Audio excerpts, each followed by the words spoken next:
Lockdown ज़िंदगी का सबसे डरावना टाइम। लगता था जैसे ज़िंदगी ही रुक गई है। आज पुरानी फ़ोटोज़ देख रही थी तो लगा कि हाँ, लॉकडाउन मुश्किल बहुत था, डरावना बहुत था, पैथेटिक बहुत था, बट अच्छे से निकाल लिया हमने। उस समय आशु 8 साल का था, आशी 3 साल की थी, आशी की स्कूलिंग भी नहीं शुरू हुई थी, आशी की तो स्कूलिंग ही ऑनलाइन शुरू हुई।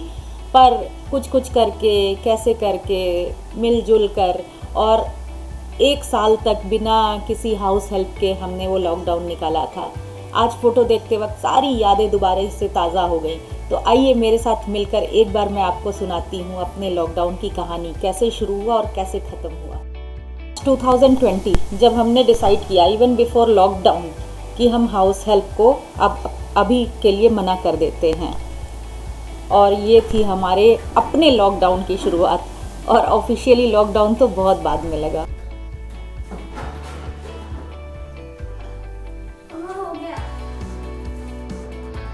शाम के वक्त बच्चों को गार्डन में जाने की आदत थी। क्या करें, बहुत उदास हो जाते थे तो हम सब शाम को बालकनी में बैठते थे। फिर शुरू हुआ बच्चों के लिए तरह तरह की चीज़ें बनाने का सिलसिला।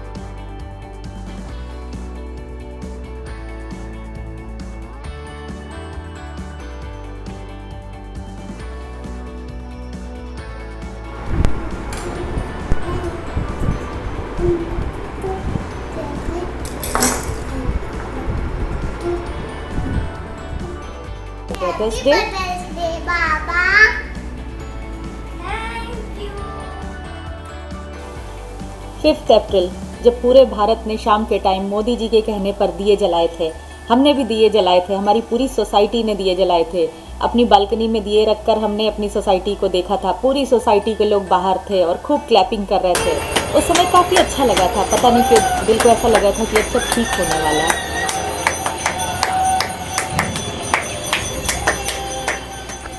29 अप्रैल आशु का बर्थडे, और हमने 10 दिन पहले से सारी चीज़ें मंगा करके और उसको क्वारंटाइन करके रखी थी।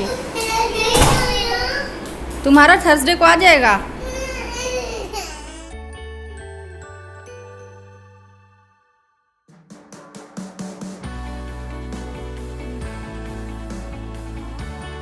और फिर शुरू हुई ऑनलाइन स्कूलिंग। काफ़ी अच्छा मैनेज किया था आशु के और आशी के स्कूल वालों ने। आशु तो जब देखो तब कुछ ना कुछ गुड मॉर्निंग मैम करके रिकॉर्ड करता पाया जाता था। और आशी का नर्सरी शुरू ही हुआ था, प्ले स्कूल मैंने आशी को भेजा नहीं था। तो फर्स्ट स्कूल का एक्सपीरियंस जो आशी ने किया वो ऑनलाइन किया, और उसको कभी ये बनाकर फ़ोटो खिंचाओ, कभी वो बनाकर फ़ोटो खिंचाओ, और सब हम करते रहते थे।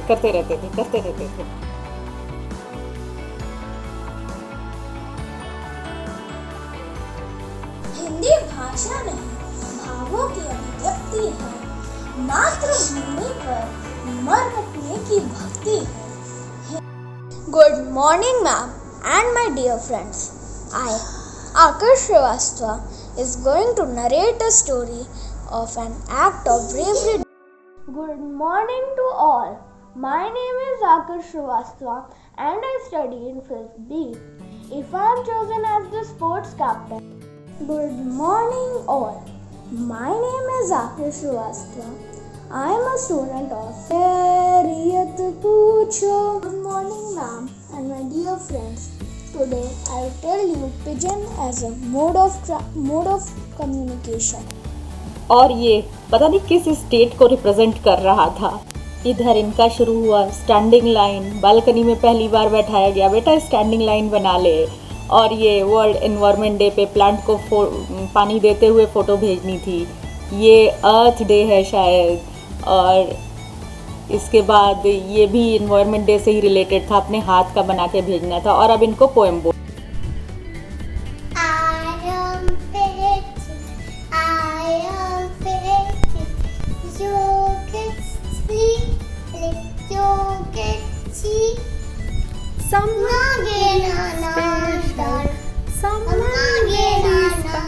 स्कूल के बाद का टाइम पास करना भी बहुत मुश्किल होता था, इसलिए 4-5 काम किए थे। एक तो आशु को कीबोर्ड बजाना, मैंने कहा था यूट्यूब पे लगा के कीबोर्ड बनाना सीखो। उसके बाद इन लोगों को म्यूज़िक क्लासेस, सारे गामा की क्लासेस कराई। ऑनलाइन एक्सरसाइज की क्लासेस चलती थी वो कराई। इसके अलावा मैं खुद इन लोगों को एक कोई सॉन्ग ले लेती थी और दोपहर को डांस सिखाती थी कमरा बंद करके, और अब चलो डांस करते हैं। डांस सिखाया, लंबरगिनी वाले गाने पे डांस सिखाया। इसके अलावा इन लोगों को रोल प्ले कराती थी, जैसे कि मैंने कहा कि चलो मैं गाना गाती हूँ और फूलों का तारों का सबका कहना है पे डांस रेडी कराया। ये सारी चीज़ें करते करते करते और उसमें झाड़ू पोछा बर्तन खाना सब करते करते, और इनके पापा का ऑनलाइन ऑफिस चल रहा था तो आशी शोर भी नहीं मचा सकती थी, तो कमरा बंद करके यही सब कराती रहती थी।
प्यासी आँखों में प्यार की है प्यास, आ मेरे पास आ कह जो कहना है, 1000 में मेरी बहना है, सारी उम्र हमें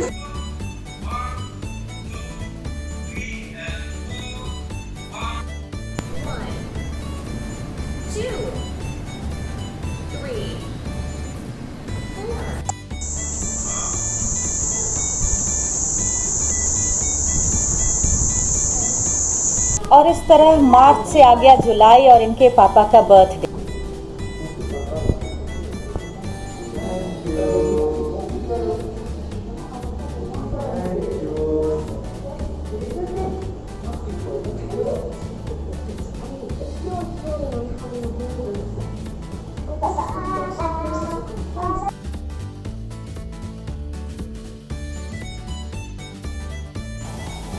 कभी बालकनी में बारबेक्यू करना, तो कभी बच्चों का रॉड पे लटक कर झूलना, घर में स्केट्स करना, एक कॉर्नर को टॉय कॉर्नर बना करके इन लोगों को बिजी करना, क्या क्या नहीं।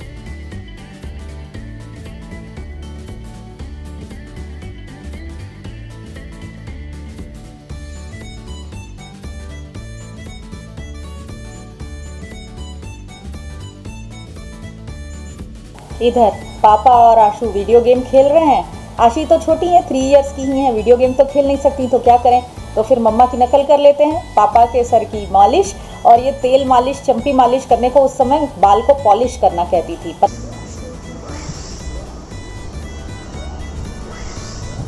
क्या कर रही हो आशी? क्या कर रही हो? पॉलिश।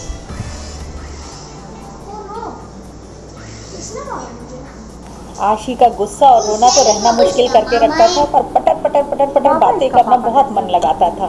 तो कि वो बहुत सुंदर है। बाबा सुंदर है? जो सुंदर होता है वही पापा होता है मम्मा। अच्छा। और वो सुंदर नहीं लगता है मुझे। कौन? तू। खाना खा लिया मैं हमने? हाँ खा लिया। थोड़ा सा और मांग रही है शायद, देखो 1 बाइट और चाहिए उसको।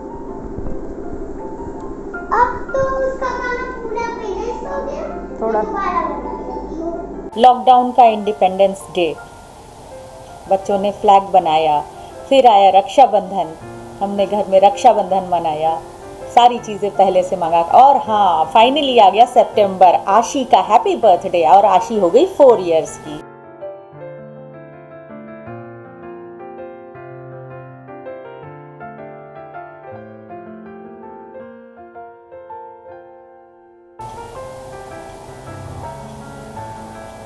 उसके बाद आई नवरात्रि। नवरात्रि में भी हमने बच्चों को डिफरेंट तरह से फिर दशहरा, दशहरे में हमने रावण बनाया था। और ये देखिए नवरात्रि के डांस में पार्टिसिपेट किया था आशी ने। और उसके बाद आया करवा चौथ। करवा चौथ के बाद तो आप जानते ही हैं आ गई दिवाली। रात को 1 बजे जब सब सो गए तब बच्चों को मास्क लगा करके नीचे हम दिखाने ले गए थे, और उसी तरह रात को 1 बजे के करीब हमने बाहर जा कर के 2-4 फुलझड़ियाँ जला ली थी मास्क लगा करके। फिर आ गया दिसंबर, हमारी मैरिज एनिवर्सरी। तो ये हैं हमारी लॉकडाउन की यादें। बच्चों के साथ शाम को बालकनी में चेस खेलना, फैमिली मेम्बर्स से फ़ोन पे कनेक्ट हो जाना, जबकि 1-2 घंटे की दूरी पर ही रहते हैं। मेरी मम्मी तो 1 किलोमीटर पे ही रहती है, पर हम नहीं मिले थे, बिल्कुल नहीं मिले थे, सबकी सेफ्टी के लिए। बच्चों को कार्ड्स के घर मैंने अपने मन में ये मान लिया था कि मैं 8 to 4:30 की जॉब करती हूँ। 8 बजे से शुरू होता था मेरा झाड़ू पोछा, नाश्ता, खाना, बर्तन, बच्चों को देखना, ऑनलाइन क्लासेस कराना, भाग दौड़ भाग दौड़ भाग दौड़। लेकिन 4:30 बजे जब सारा काम करके दोनों बच्चों को लेकर आराम करने लेटती थी और दोनों बच्चे मेरे बगल में लेट के सो रहे होते थे, उस समय सारी थकान निकल जाती थी और लगता था जैसे चार्जिंग में लगी हुई हूँ। और फिर 4:30 से 5:30-6 बजे तक, पौने 6 बजे तक आराम करके और फिर उठ के बच्चों के लिए शाम का दूध नाश्ता तैयार करना शुरू कर देती थी। और मेरा टारगेट यही रहता था कि 9 बजे तक रात का खाना, बर्तन सब कुछ साफ करके किचन बिल्कुल साफ।